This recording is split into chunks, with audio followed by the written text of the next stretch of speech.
Good afternoon, all the lovely people from LinkedIn land and all the people who'll be watching the replay. It's these two weirdos back again. Excited to be here. I love it. Darlings, thank you for joining us on this Tuesday. Today is a juicy marketing snacks because this is one part the reality check you might need, but also validation, perhaps that we can pull some things back. And also, it ain't you. It's this. It's the way we are. So I am here today, everyone, with the lovely Joel Kelly.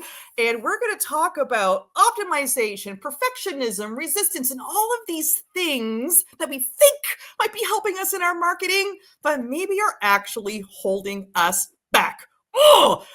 So as we get going on here today, I'll just give it a couple seconds for some more people to come on in. I'd be really curious to know, people here in the chat, where are you calling from and what is your favorite snack today? And while that starts rolling in on this async system, Joel, what are you munching on these days? What kind of snacks are you into? Oh, buddy, I think I said the same thing last time. My weakness is for peanut M&Ms. So if I am treating myself, that is the snack I'm going for. If I'm trying to be healthy, our dog loves carrots more than everything else. I hope he didn't hear me say that actually, or he'll be stalking the house looking for that. So that's it. It's either like the junk food or we're all eating carrots together. So when I'm doing well, I'm doing that. Are they like, is this baby carrots, horse carrots, fancy carrots? This is literally what, we try to do the garden fresh when we can, but this is literally just, peel a carrot, cut a piece off. That's the dog's favorite treat in the world. He's a bit famous at the vet for us coming in with a little baggie of carrots when we drop him off. So I'll say that too must be really good to get in his gums and stuff, like a good toothbrush. Sure, and we get a lot of praise from the vet, which makes us feel like good people, even though we had nothing to do with this preference of his. But sure, I'll take the pat on the back for oh, I love it. There's simply I have pet birds, and when you look at online training, sometimes they'll take these amazing huge parrots, and it turns out the number one treat to use is just their existing kibble. They try all of the fruit and veggies and big seeds. In the end, it just wants a pellet. So you never know, right, what we're gonna have. Now, me, can't say pellets are my favorite snack. No. I'm still super stuck on the all dressed chips. Specifically if they're Ruffles brand. Oh, that is peak pieces in there. So we have here Leah saying ice cream sandwiches, compliments brand to be specific. Oh, they're just the right size of ice cream. Oh, and yeah, Wes is from Seattle. 1 Washington apple per day. Wes has never been to the doctor in over 32 years.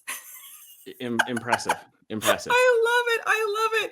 Well, darlings, thank you so much for joining us today. And as always, if something comes to mind as Joel and I are speaking, please drop it in the chat. If you're watching the replay, drop it in the chat, because we be marketers and we be keeping tabs on this stuff all the time to make sure that we can help you out with this. But today's session is a goodie.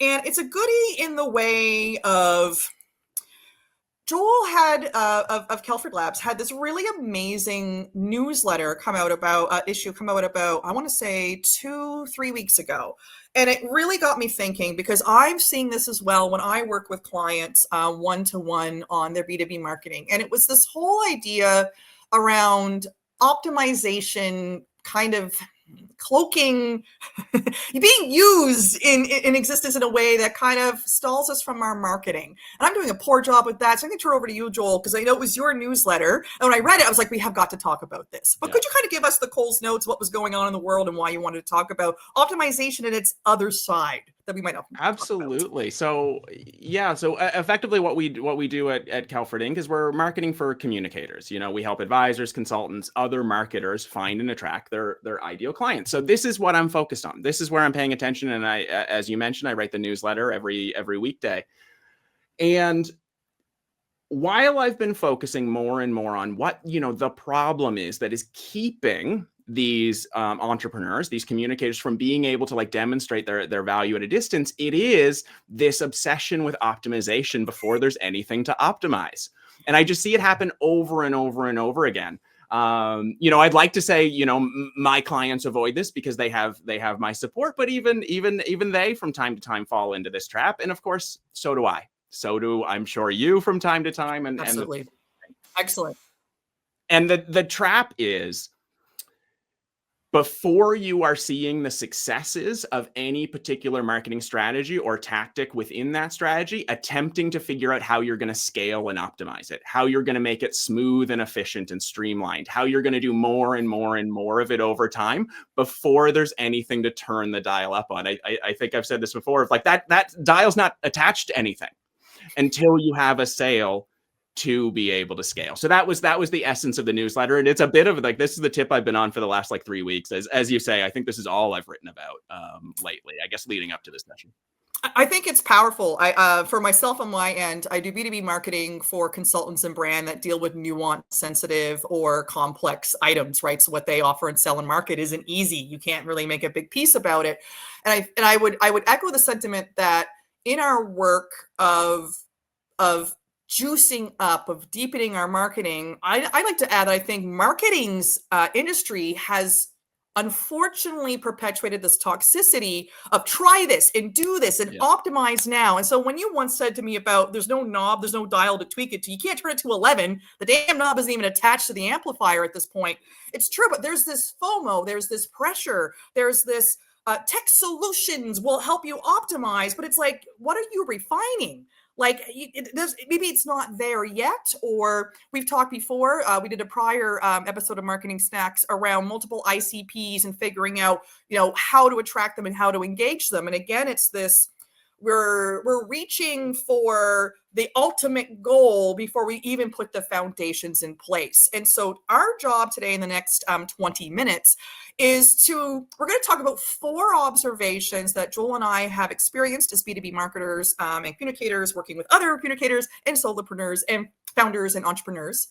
And we're not just going to say these are the things that are wrong and how dare you, because I face them, we all face them. So we also hope today to give you some, what can you do instead, or what can you think about when you catch yourself in these moments, because your time and energy, Darwins, is so precious. So we're going to go over 4 observations. We're going to jam on it a little bit and hopefully give you some insights on what to do when you notice this is happening, or even the act of noticing. So thank you so much. So this is kind of a bit therapeutic.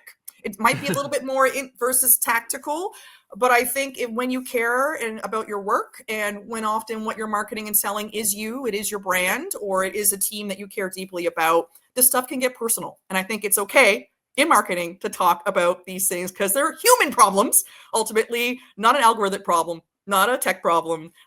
It's a person problem. So let's see here. Here is, and again, if people just have any insights or their own experience in these, please let us know, because we know you're not alone and there's always bravery in the chat. So take it away. This is the one that started it all. Observation 1, optimization as procrastination. Joel, what is this all about? It's the discovery I made that I think for a lot of people, they think getting 1,000 clients is easier than getting 1 client. I think that there is this sensation that what scale does is it eliminates the need to act person to person. It eliminates the need to understand an individual. It eliminates the need to talk to an individual one at a time, because I can just talk to the parade instead of the individual participant in it. And that is the illusion. That is not true. And so what it instead creates is this level of procrastination.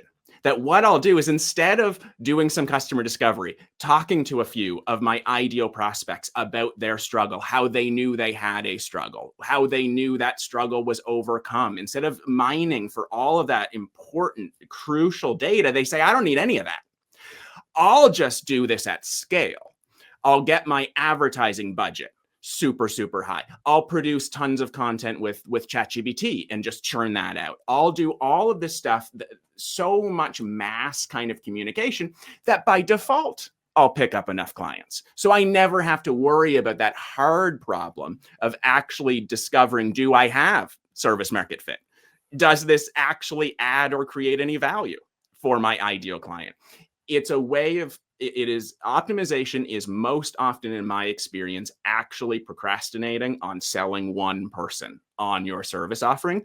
Because here's the sneaky thing about optimization. I've worked in ad agencies my whole career. I've led the analytics and monitoring teams. I have done more reports with numbers going up, than I would like to count. And Let me be the one to reassure you, optimization is not the hard problem of marketing. Selling one person is the hard problem of marketing, and attributing that sale to a marketing tactic is the hard problem of marketing. Scaling is not the hard problem, because all you have to do to scale is do more of what's working and less of what isn't. And that becomes pretty obvious on its own once you have something that's working. But that's the hard problem that needs to be solved first. So I think if you're optimizing before you have sales, you are procrastinating on acquiring that sale. Oh, excellent here. And I could see Matthew's weighed in. There is no nebulous Morris audience, just relationships. If you base your marketing efforts on the audience, you'll get nowhere because these efforts won't be focused. Right. So it's sort of like this blob, this wonderful blob that you don't really have to touch if you want. And again, it makes me think of when people get haircuts and you want to leave the chair and your bangs are still being fussed with. Sorry, Joel. Your bangs are still being fussed with, or your beard is still being picked at one point in time. You're going, I need to leave the chair. I need to go out and have my hair cut and get response to it. And the optimization procrastination, I think it's safe because we haven't had any real outside input. Optimization as a team, you can fiddle all day long and you can feel like you're being productive, but it really hasn't resonated with the audience. And ultimately in marketing, our job is to get more people who didn't know we exist to see that we're here. So it feels like work, but it's busy work. And sometimes you really are optimizing something so small. It's like, we've had 25 clients. Now we're optimizing. I'm like, was there any discussion of 25 was the benchmark for scaling, or should we be talking about 2,500 or, a certain echelon point of sales? Yeah, for sure. And I know we want to move on to the next observation, but I think maybe a segue into that is remembering exactly what you said. Is like it's at a certain point it is trying to avoid that rejection. If I send a mass email out to 1,000 people and no one responds, I haven't really been rejected because I didn't really try that hard. I didn't put my whole self into it. So, it didn't work. I'll try the next thing. But if you really try, if you really commit to something, if you really invest your whole self into something, when it doesn't work, that feels bad. But that's just a fact about the world. That's not actually something to avoid. Lots of things feel bad that are good for us. That's, that's life. That's marketing. It's never win or lose. It's win or learn. Perfect. Yeah. And you're not going to learn if you jump to optimization before there's anything to optimize. Oh, I love it. I see here that Pranav's saying that, first of all, they love your newsletter. We did not ask them to say that. And then also they said they lied. I never had a client named audience. I had a client named Audience. No, I'm joking, but it is. So wait, what? That's the only thing we're talking about. Yeah, the only thing we're talking about.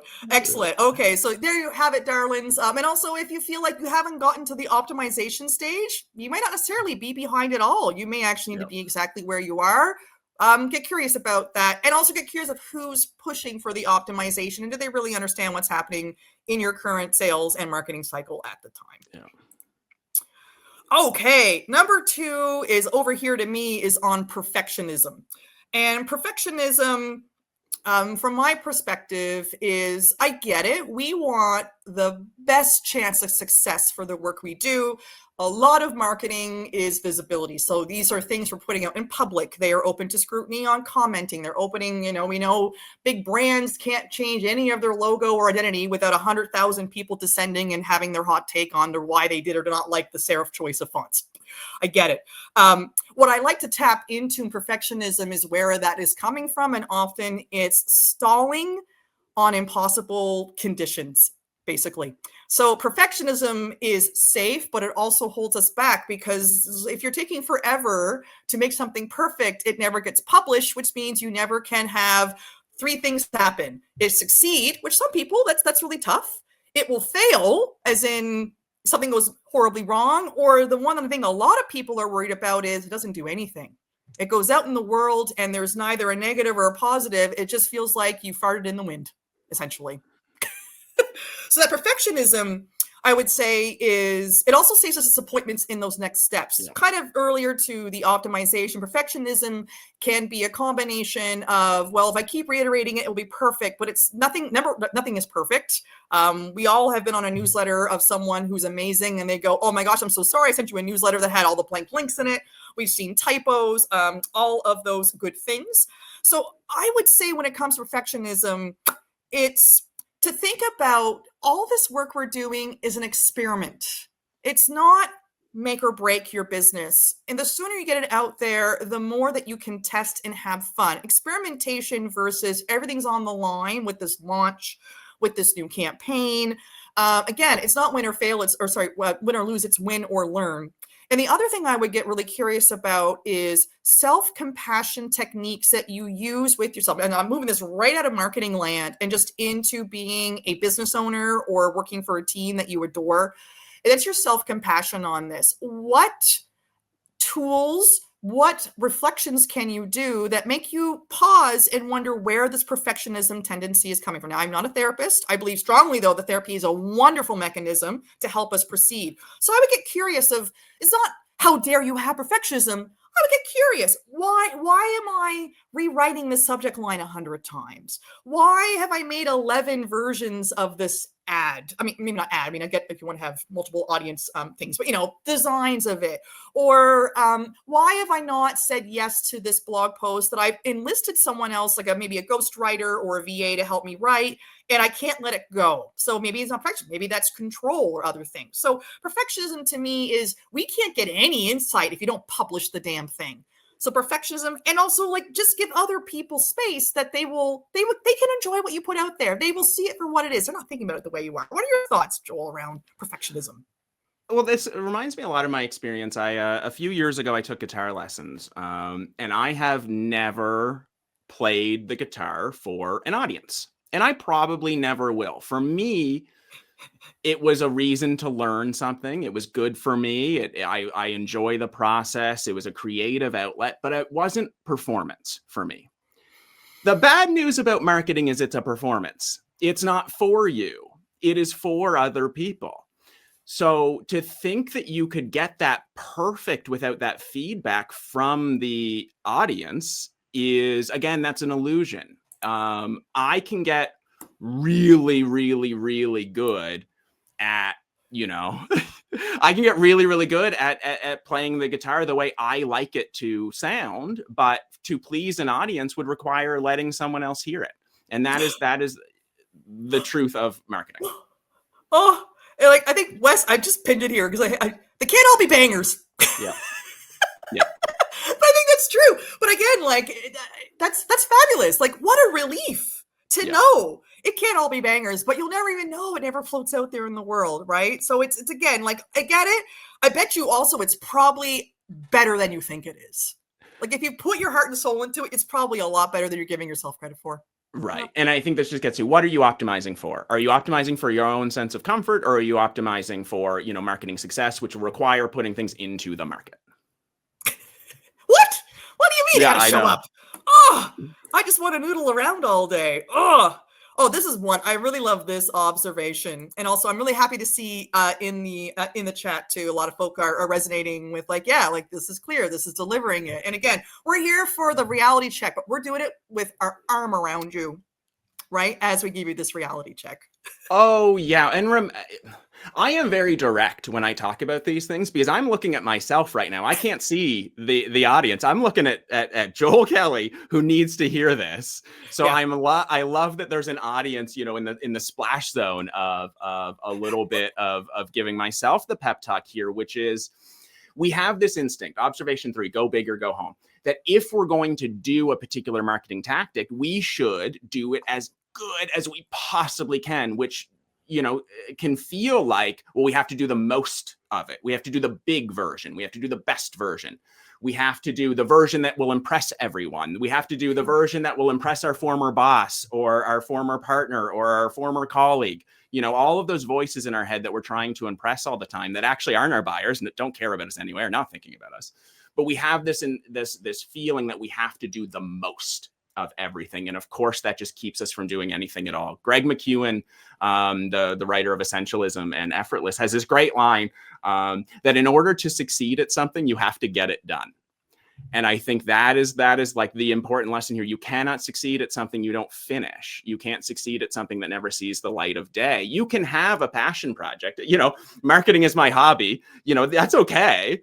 But if marketing is a part of your work, it requires not going big. It requires starting small. It requires, finding that nucleus of something that works and doing more, adding on. optimizing once you have something that works. But optimization pre-achievement is, again, just this perfectionist procrastination. So don't feel like your marketing has to go big on the first try. And of course, you will hear all this advice from people like me trying to sell you something. You will hear the advice like, you've got to invest huge up front, that, you've got to make a splash on that first try, that you have to do all these things. And maybe if you nail it on the first try, that is good for you. I just think your odds of nailing it on the first try are so low.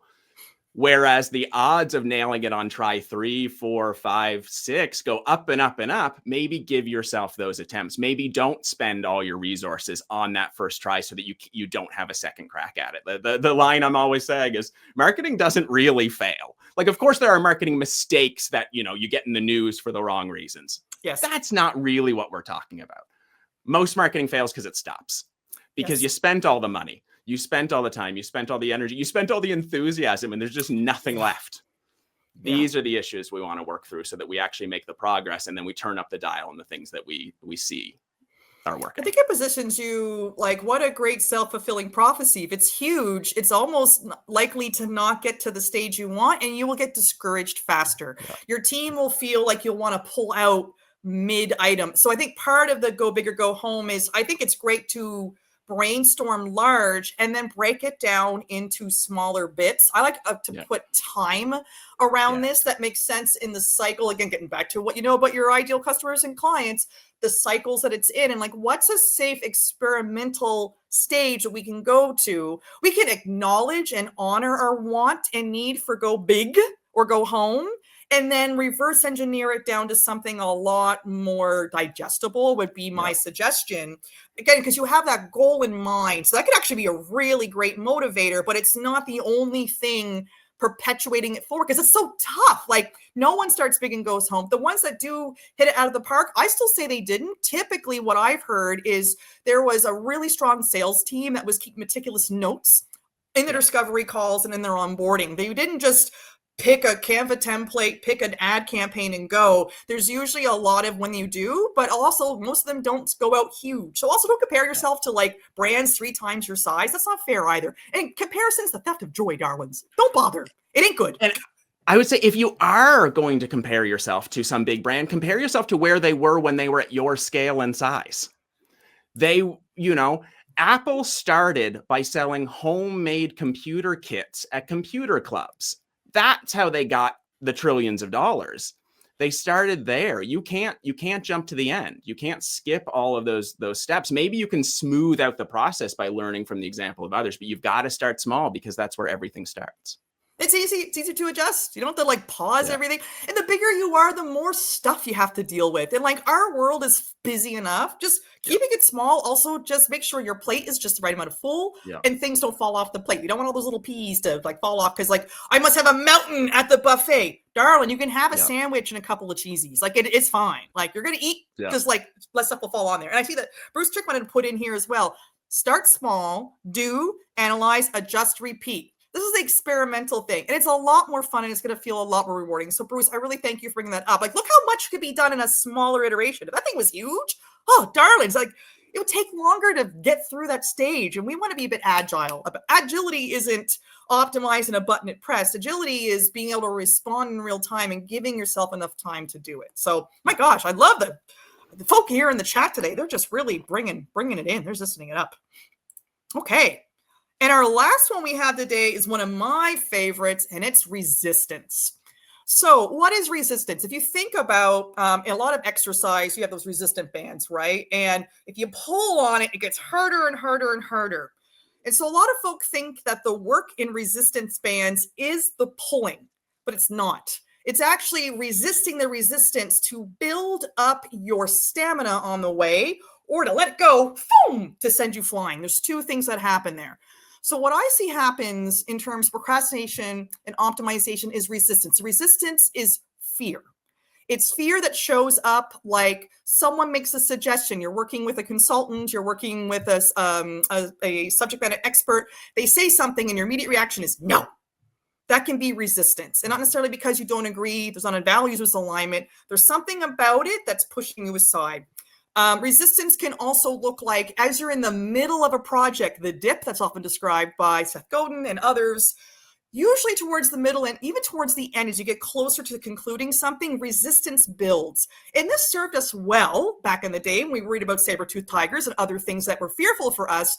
But again, this idea of tapping into recognizing your resistance, that's when we pause an initiative too soon. That's when we say no to an opportunity that was a little bit outside of our scope, what we tried to, we don't go finding because we resist. Ugh.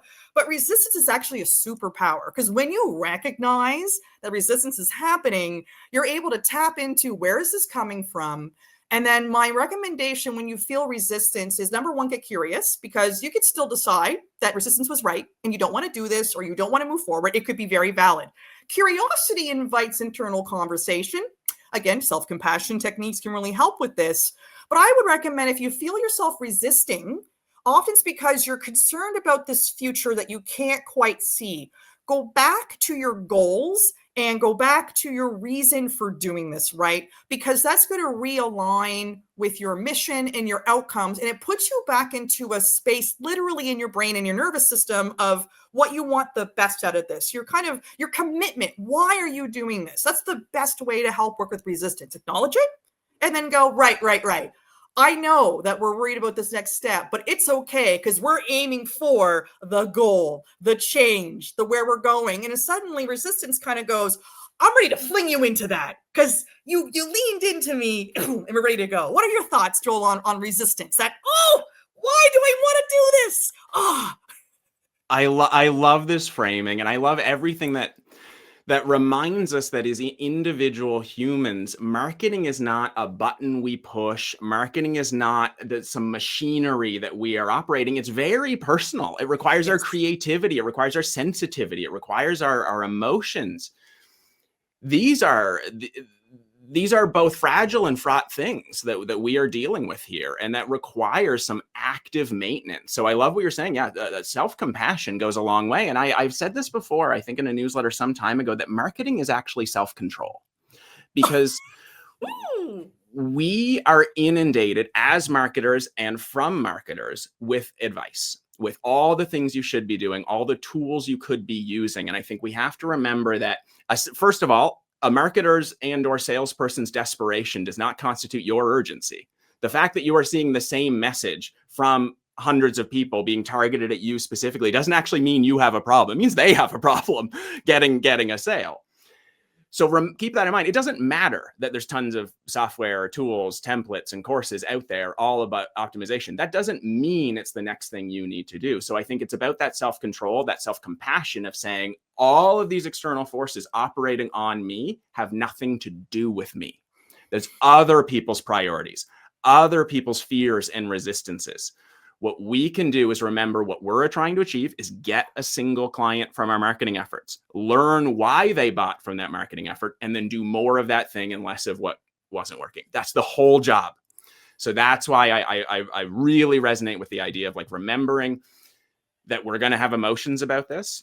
Those are important and we need them. They're what fuel our creativity, but they are not the guide toward whether it is time to stop something, whether it is time to do more of something. The guide for that is it working or not? That's where we need to pay attention. Yeah. Like it's a classic thing of when you're naming emotions and you get curious about them, but actually it's very fascinating what happens to them when they're acknowledged, number one. Yeah. And number two, I think this is a really valuable reason. And again, this just comes from me and from Joel. We work with other professionals. We're professionals that offer a service. I think this also talks to the importance of putting down tech tools and talking to people and working and collaborating with other humans who get it, who can validate these feelings, who can validate what's going on. And then together you can have a moment that honors that space. And then, what are we going to do next? Right. I think this is something I hope we never get lost in the translation as we do so much digital things, is the power is in the people, because this is a very human, and we're trying to attract humans, right? Emotion plays a lot of in all these parts. So I think, I'm hoping today, darlings, that you can see that we didn't start talking about optimization of pulling up these these levers and these toggles. It was more about optimization as a very human trap. And what to do before you step on the trap, or what can you do if the trap door open and you're dangling by your hands? So, Joel, again, thank you so much for your time today. If you like the cut of our jib, we have these and other sessions here on LinkedIn. And so please check out labscalfordinc.com. Their newsletter is incredible. It is just like this. It's this combination of thoughtful insights paired with tactical outputs that I think is not always served in marketing. A lot of us marketers are like, just buy our framework and go to town. So hope you enjoy that. If you like fart jokes and talking about snacks and somehow it leans into B2B, I'm your lady here at Alison K Consulting. Otherwise, darlings, thank you so much for your time. We look forward to you playing inside your resistance, checking your optimization. If you have any questions, please drop them here in the chat, and Joel and I would love to do that. Joel, anything on your end you wanted to add before we part ways? I just want to thank everyone for coming out, for joining us today. I hope this was helpful. Connect with us on LinkedIn if we're not connected. I'm sure we would both like to chat more. And thank you so much. And thank you so much for Alison for having me. This was a lot of fun. It was good. Darlings, have an incredible rest of your day, and do so well and be kind and generous in this world. Darlings, we're out of here. Bye.